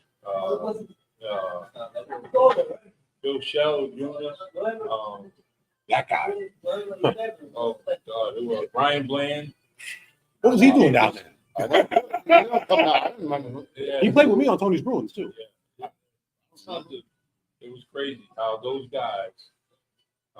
We talk about being good to the station right there. Big Rudy would throw all those kids in the station wagon. Right? I'm talking about West Lawn. He grabbed all those kids in the neighborhood. come right down here, and they all jump out. We're ready. It was nice. So Tony Stebbs is just like Mr. Gribble. Yes, You can't- absolutely. You can't talk enough about Absolutely. those guys. 100%. They're icons for a reason because of what they have done. Never took any money, either one of them. Made it happen themselves. Yep. Yeah. And continue to do that for ages. And another thing too that I wanted to bring out is that there are some business people in Bedford who have done some great things. I'll give you an example. When I was about 12, 13 years old, You got your sneakers for free from Cove? yes. But not only that, again, I was too young to realize, but they ended up bringing NBA ball players. to Wow. Baldwin Park. And my first player I saw, now you gotta remember, I had no TV. Sam Jones, Not, JoJo. he was second. I know, I was getting there. I was getting there. Y'all get it. The first one, Hondo. I'm getting it. So, first one child, right? Yeah. He came on with a towel, and he had just got I saw him in the All-Star game, and I did get a TV. Anyway, he's the first NBA, and I looked at him like he was like a big statue because I never saw anyone like that in person. Not NBA. Right. Lou Hudson. I don't know if y'all know who that is. No, it is. Lou Hudson was the very first one, and the second one, I got a quick story to tell you, was JoJo White. Oh, JoJo White. We got this picture around. He got his hat. He came on with his hat and that bummer pack. And if anybody knows about JoJo, he used to have that shop like this. Right, I mean, And guess who copied him? Me. That's why my shop was like this. But no comments. Explains a lot. No comment. Explains a No lot. comment. But the way JoJo was it, he would have that. wow. I can't get rid of it. That's for the brothers that can't jump. Anyway, he came in, It's just a and jump. then our good friend Mike Semio, his dad, which I didn't know, his dad and a bunch of businessmen ended up getting Dr. J. to come Wow. to Beverly High. And that's when, what's his name? Durkin's dude or whatever it is. What's his name? He's in Georgia now. He played against him when he came to the Beverly High. Was it Derwin? Tony Pina, Darwin, there you go. Derwin, Yeah. it was Gus Hodge, it was Dave Lato, Hollywood. it was myself, it was two other people. And the only one that scored against him was Derwin. Have you seen Gus? I saw Gus him is back in the West End. I saw him in the terminal. He's back in the West End. Yeah, I saw him. He was in the North End. Well, you know it's him. He's on his toes. Yeah. I mean, to have now that was right before the merger. He was with the Nets in the ABA, and he didn't go to Philly until it was in the middle. That's when he came, and I got it wrong. I wouldn't say it was Tommy Rojo, but that was his boy. So I You thought know who's good friends with him too? My next door neighbor on Chancery Street that you should have known. Barboza. Yes, sir. Absolutely, Yes, sir. absolutely, Yes, sir. absolutely. Here's the one other quick story. Barboza, your boys, used to hang out with Jamie, my brother. Yep. And they Not you. They- They filmed it. They filmed the Dr. J segment. They did. They gave it to me, but it was microfilm, whatever you call it, I know this. whatever. Probably on high 80.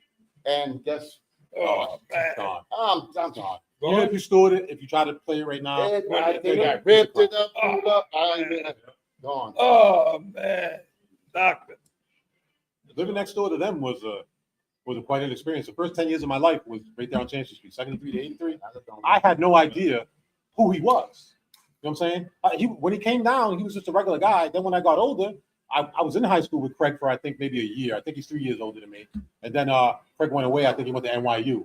And he came back to Buttonwood. We were playing one day, and I was playing with the big guys. And he was like, "What are you doing out here?" I'm like, I belong out here. What do you mean what am I doing out here? So I'm out there and I'm playing, and I just see, what's the gym teacher's name? Because I always called him Mr. Barboza. Never called him by his first name. Okay, there you go. No, him too. There's another one.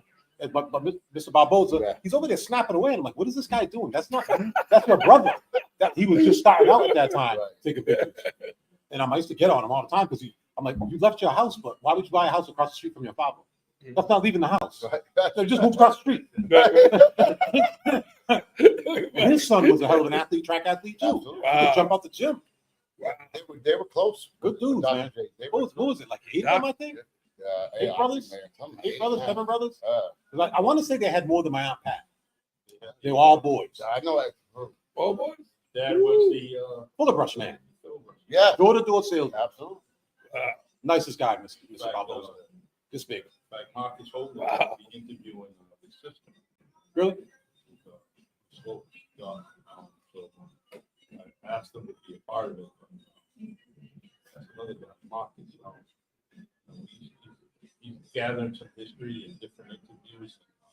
I can't wait for that interview that he does with her. Yeah. Because she has a tremendous living on Champion Street. And also working in the South End, teaching in the South End, so she Gomes? had abundance of Gomes School? Yeah, Mr. Yeah. Rosen. She was tremendous. So, but Marcus is going to interview her because we're talking about the family. I mentioned that.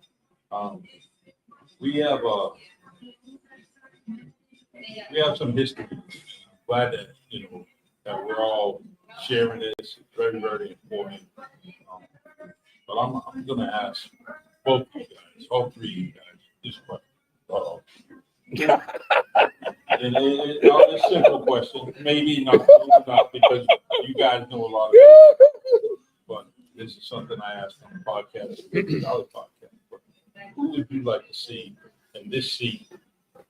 Michael will go first, then Chuck, and me.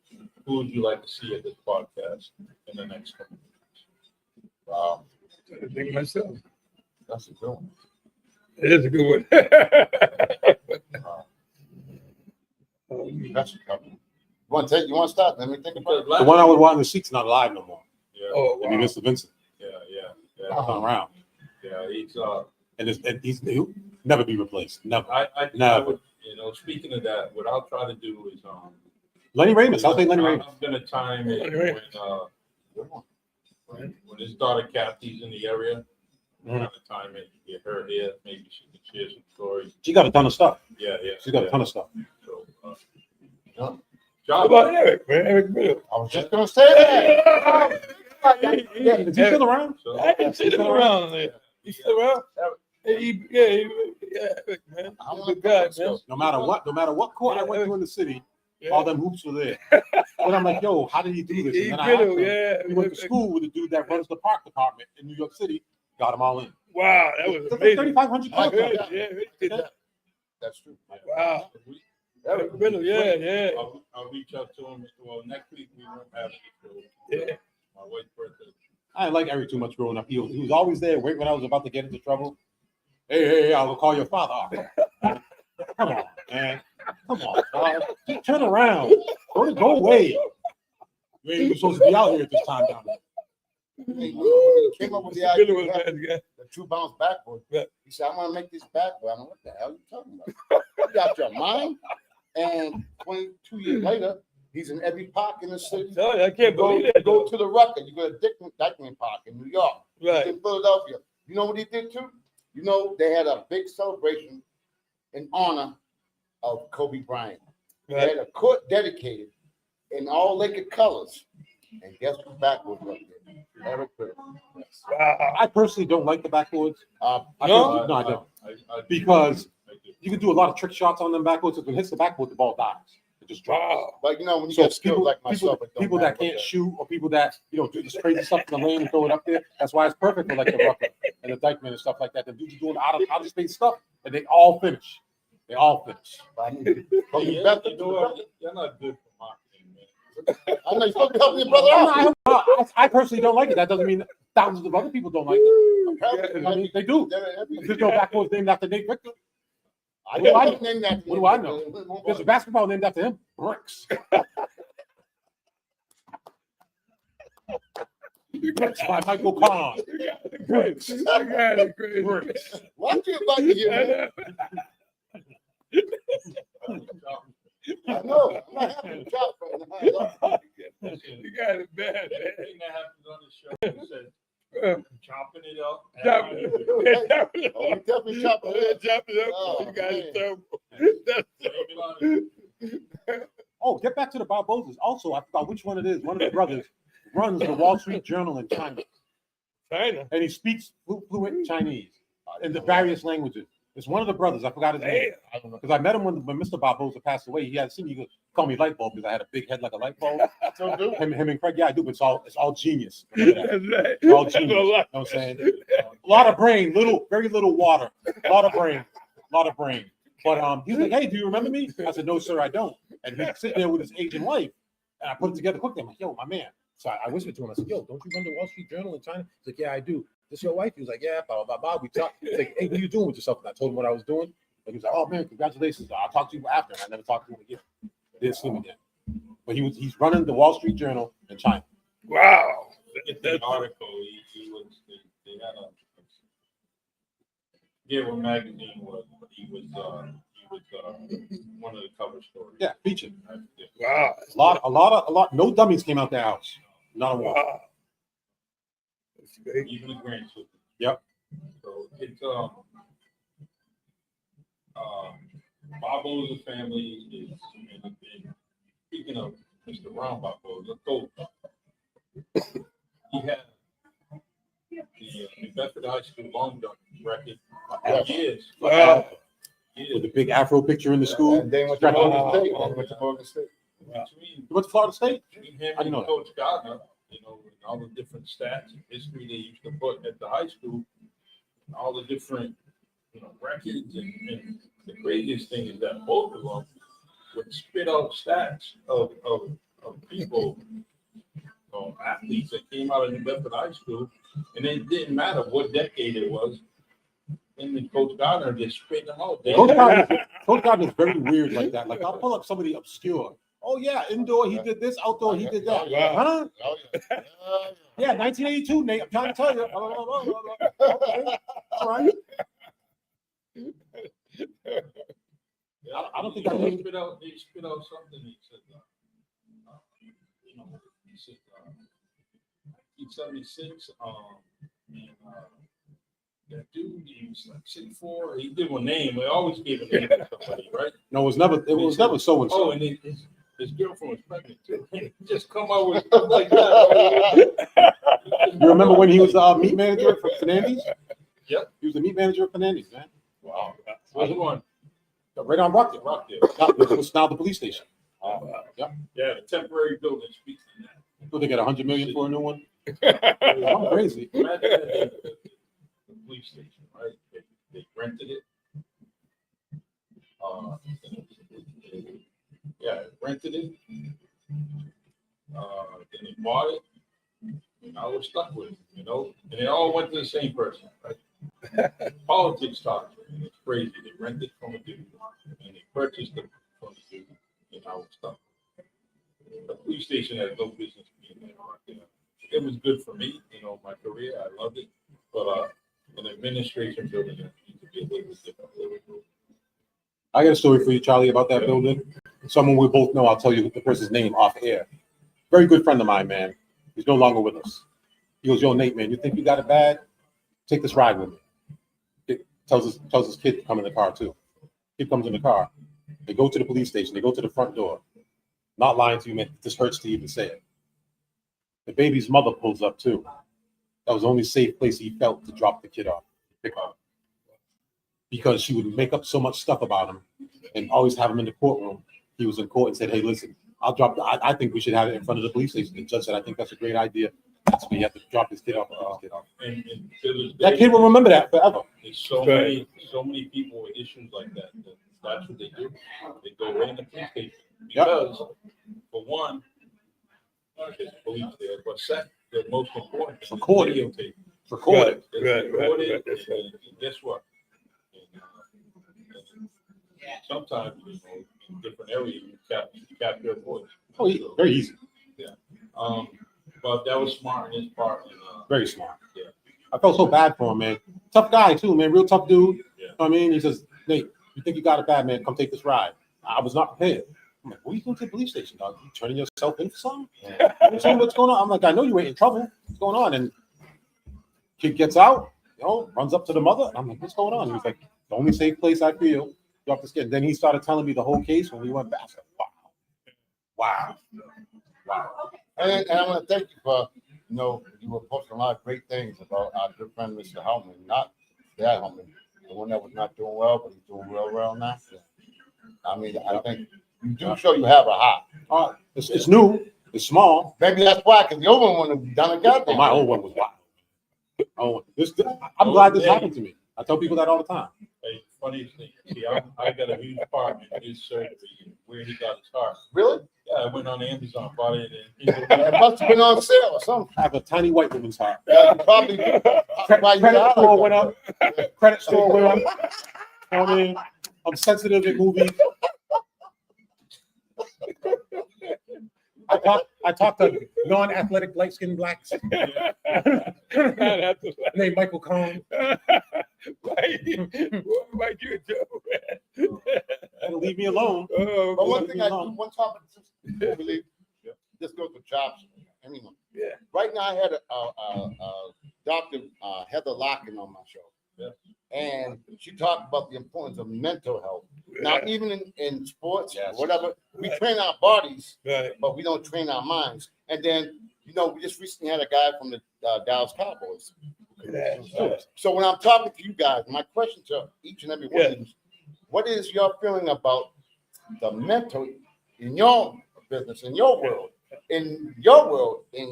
what role do you think mental performance plays in, I guess, well, in a positive way? I think that when we have mental weaknesses, what happens is it has no shut off on or off switch. Mental Triggers. just imbalance, and it's going to constantly have you thinking about what's going on. And usually it's the mental, usually the negative part of the mental instability that comes up. So when you're leaving home, you're thinking about things that are bothering you. Then you're going to work, you're still thinking about it. Right. Now it affects you in personal and professional ways. Right. So it's good that, we can all recognize it. We have to recognize things like that, whether it's with friends, family, or foes, and address it. Even if it's just a quick phone call that, I'm joking right now, but I call tomatoes and say, hey, Chops is a little off. Right. See, Charlie, you call tomatoes, I throw them. Probably, I want to mention Dr. Heather Lock. yes. The mental health thing for me was dark. Yes. It was very, very dark. Many things for a lot of years, and I want to give her a shout out. And I also give you a shout out for giving her flowers while she's standing. People have to recognize some of the people that are doing things. She's doing things professionally, but she's also done things over the years where she did the kindness of her heart, and trying to make sure that things got addressed for the students, for our community, in both school districts, whether it be the vocational school system or in the public schools that done a very good. But as individuals, we have to recognize mental health issues with family and friends, because some people that are going through those issues, they truly don't know they can't identify it because they're overwhelmed with what they're going through. And as friends, we gotta recognize it. That's really important. And Dr. Lockton, when she was on my show, a couple of things which we all can relate to. Right. The ride home. That could be the darkest place. Yeah. Could be Very dark. and then place, it snapped the thing in my brain, too much in it. But I mean, the ride home when your parent after a game, whether it be, and you're already pumped up. Right. And she was talking about the importance of back off, Right. because your child, boy or girl, is already upset, and they know they might have had a bad game. Right. But sometimes parents live through their kids. Didn't stop Big Al. Didn't stop Big Al. He booed me in the Boston Garden. Oh, Wow. man. My dad Yeah. booed me in the Boston Garden. No stuff. Yeah. Rob Mendes was there. Rob Yeah. Mendes, my father. We had a shoot straight program, and we were out there. I was 1 of 2 from the free throw line, and I blew a layup, and he booed me. He booed me, dog. And he was right to boo me because I should have made the free throw, Right. and I should have made the layup, and he booed me. My whole team's laughing at me. Oh, my God. My relationship with my dad was so. I always appreciated it.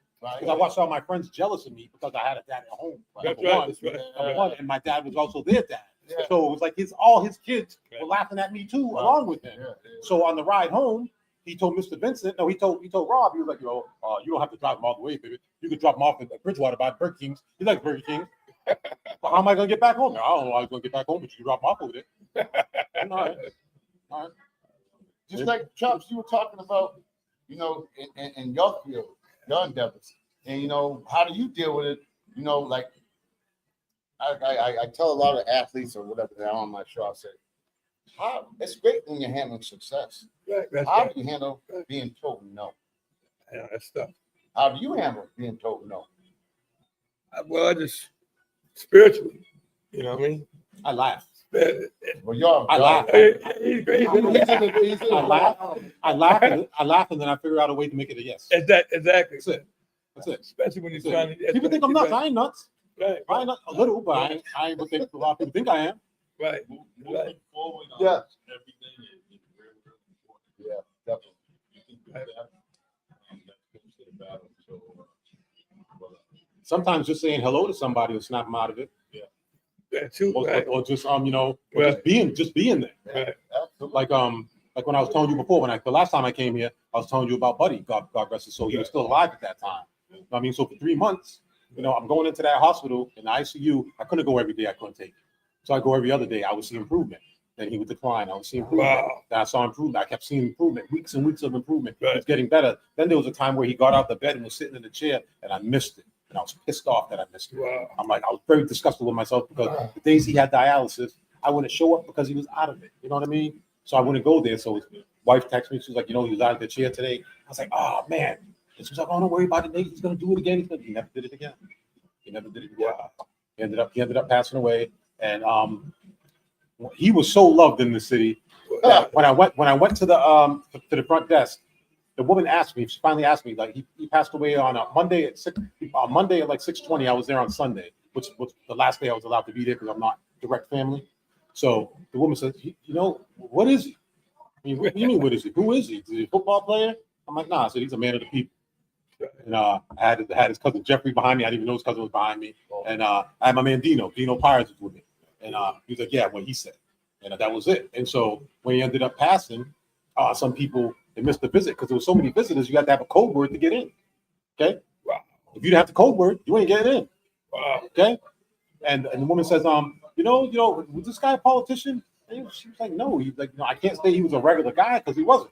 No. He's a big Exactly. dude, real big dude. Everybody loved him. He helped everybody. And I kept telling people, I'm like, yo, I hope you got it right while this dude was of sound mind. Now he's not here. You know what I'm saying? Don't wait till somebody's gone. You want to celebrate somebody and do all that other wild stuff. I'll tell you what, my inbox was packed. I say words. If I feel that you weren't respecting my man like that, I went to your crib. I have a problem with it. Just like when my father passed. When my father passed, people boo-hooing, putting all the stuff on Facebook. I came right there. I drove right down from Jersey, right out of Major League Studio Facebook. What's up, man? Hey, nigga, I'm so sorry. No. We're not gonna. You want to come in? No. What I got to say is only going to take 2 minutes. Said what I had to say. Didn't matter if it was family or not. But my dad was alive. You had time to help him or do other stuff. And what it was is they were so used to Big Al being Big Al. Big Al needed help too. Like when I got divorced, it destroyed my dad. You know why I destroyed my dad? Because I wasn't going to be with my son all the time. Like my father was with me all the time. My father was very mad at me because I didn't fight it. I wasn't going to try to be back with you or anything like that because I knew nothing was going to change. So I wasn't going to do it. And my former wife is not a bad person. It just didn't work. That's all. My father couldn't deal with that. And I told him, I said, listen, don't let this depress you. I don't want to hear about you being at the VFW or all these other places all the time. I said, I'll call you every day. You ain't calling me every day, baby. You're too busy. I call that fool every day, sometimes three, 4 times a day. Wow. I would call him at the VFW and people would, hey, baby, the guy that came out of my nuts was on the phone. They put the phone on speaker and then had me talk to everybody who was there. That's him. That's exactly what he said. Hey, he came out the nuts, he's on the phone, baby. Who's going to tell him no? Who's going to tell him no? He can't say that. No one. But your mental health is serious business, man. Yeah. It's serious business. that's important. Especially the kids now with the social media. I know. I'll be damned if someone's going to threaten me over the internet. I know. Yo, I'm going to beat you up. I'm going to do I know. that. Since when you give proof that you're going to do that? The proof is when you see the person. You don't send him a message. Send him a message. Ain't like old school. They're not the Taliban. It's ain't like there's a Taliban in the street. You're going to send message. Hey, yo, at 3 o'clock, watch your back. Come on, man. That's dumb. Oh man, Charles gonna be enjoying this. Charlie gets a kick out of it. On that note, I want to say thank you for joining us. It's a real enjoyable podcast. That's why we come in every week. Next week we won't be here. We have, I have husband duties, my wife's birthday, so I will not be here. But however, Chops, if you want me to set up this, What you got? That ain't happening. All three of us will be here. Good. Then we call him 411. Where are your reservations for your wife's birthday? I gotta call Mike Conn. Go Chuck E. Cheese. wanted to speak to that. Hey man, listen, man. Not a bad choice. I've been rocking with them since '88. No, I don't know what we're doing, but Can't go to the dog mill. there's one thing. No, no. Thank God, even though, hey, I'll plead the fifth. Get dressed up, Charlie. Listen, Put a tie on. I'm glad that, a lot of kids on there once a week, love it. But I don't know what we're gonna do. There's one thing that my family and I, we make sure that, we tell everybody you can make your plans, but make sure you give that person in the family a cake. So we all do that, no matter what your birthday is, and what your plans are. If you're gonna go out with your friends, you gotta stop in the house first. We're gonna sing you happy birthday, and then you can go about your business. And so I don't know what we're doing, but You ain't gonna be a husband too long unless you have a plan.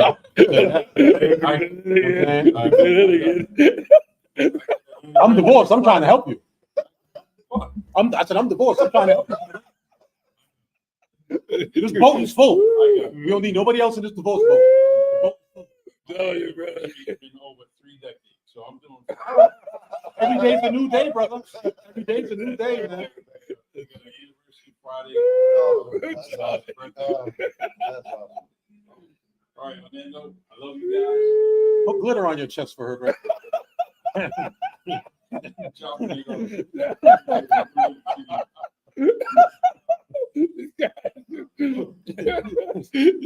Yeah. Perfect. End the show with that. Make sure y'all come Thanksgiving Eve. Yeah. Yeah. Get number 41. Bring the bluebirds. Boys and Girls Club. I'll be back. That doesn't sound right. What, 6 o'clock? Hey, brilliant time. Yes. Doesn't sound right. Between 6 and 8. Thank you, Todd, for having me on. Thank you, Chop. Hey, man, we got it, man. Mike, you guys always, man. It's a pleasure. Pleasure. It's an honor, man. Honor. And we even got